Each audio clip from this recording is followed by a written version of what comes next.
Dr. Dale is going to lead us through the intensive care unit, and we'll talk to some of the actual caregivers real time about their jobs, what it's been like to work through this COVID crisis. All right. Here we have RENAE HAWKINS, who's the manager. It all started back February 28th when we got our first patient. And then just a few short hours later, we got our second patient and had 3 by the end of the weekend. By that Monday, we moved off all of our telemetry patients off of our unit and converted everything into a full ICU here. Wow, and that was even before we knew much information about COVID? Yes, yeah, absolutely. So this is my charge nurse, TASHA. Hello. Hi, Tasha, nice to meet you. Nice to meet you. I make sure the staff have everything they need to do their job. You have to be a leader on the unit, especially during all of this COVID-19. What was that like when it all hit?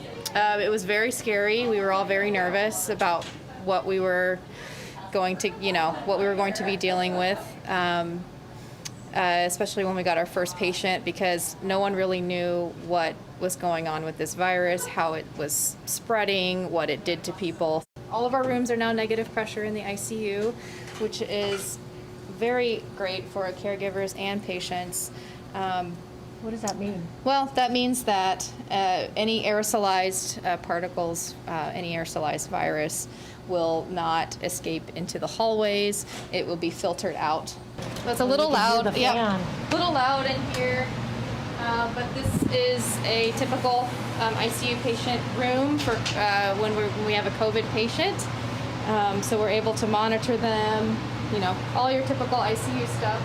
And then the caution tape is just as a good reminder for staff to not put any equipment back here because this device needs space.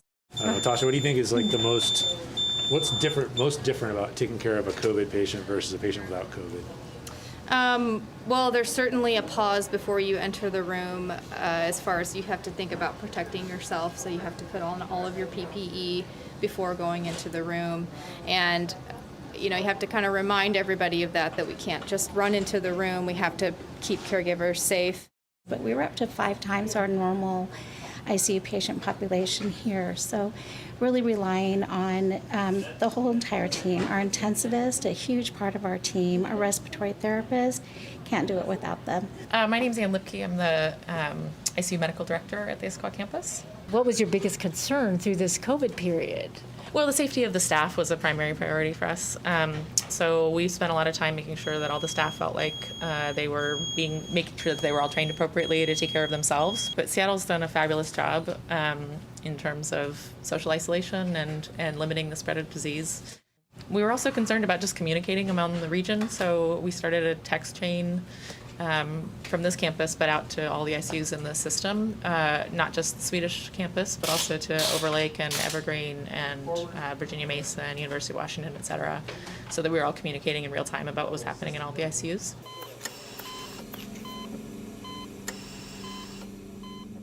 I remember when we extubated him, we took his tube out, and he said, "What happened?" And I said, you're positive for the coronavirus. And I just think he was in utter shock, just trying to process that, because he probably didn't remember before they had put the breathing tube in for him. So that was a great, a great moment that we kind of celebrate. And that room in particular, that's the lucky room, that's the great room. Good stuff always happens in that room now. One time I got a whole gallon-sized Ziploc full of just really fun family memorabilia and updates on the family member. And that day I was able to wake her up out of her sedation. She'd been there for 2 weeks, and when she was awake enough, she still felt a little weak, so I was able to hold up the cards and read them to her. And we spent probably 30-40 minutes just going through everything, every piece of art, reading every word, and it was really sweet to have that moment with her and be able to bring her out of that and be like, yes, you have been here for 2 weeks, you have been tested positive, but all these people are here for you. You go home at the end of the day and it's like, your team won, it was the Super Bowl, and everybody's having a party. It was just the most rewarding feeling, that you could experience in caring for these COVID patients that have no one visiting. It was cool to be able to tell her she was doing better and she was on the mend, and have those family members encourage her too. There are obviously cases where things don't go well, where the outcome isn't really what we had hoped for. And I think even more so now than any other time, we're very attached and very emotionally invested in the families and the patients and in each other and supporting each other, because it's been exhausting. No matter what happens, we are always there. If the family is unable to be here or be reached, that patient will not leave this world alone. That's really, I'm sure, comforting for so many of us out there. And thank you for everything you do. I know it's emotional. Yes, yeah, it is. The support and outreach has been, truly overwhelming. We've had donations of, snacks and food. I came into work one day and there was blue ribbons tied around each tree. Aww, that's so touching. It's cool. Yeah, it is touching, because I've been a nurse for 26 years, and it's the little things that get you. What we do is a gift. We see people at their most vulnerable times, and just to have that support back has been pretty amazing. I really want to thank you for everything you've done, and Dr. Dale also, and everyone that it takes to make sure that we fight this battle. Not just at Swedish, but at healthcare facilities all throughout the Northwest.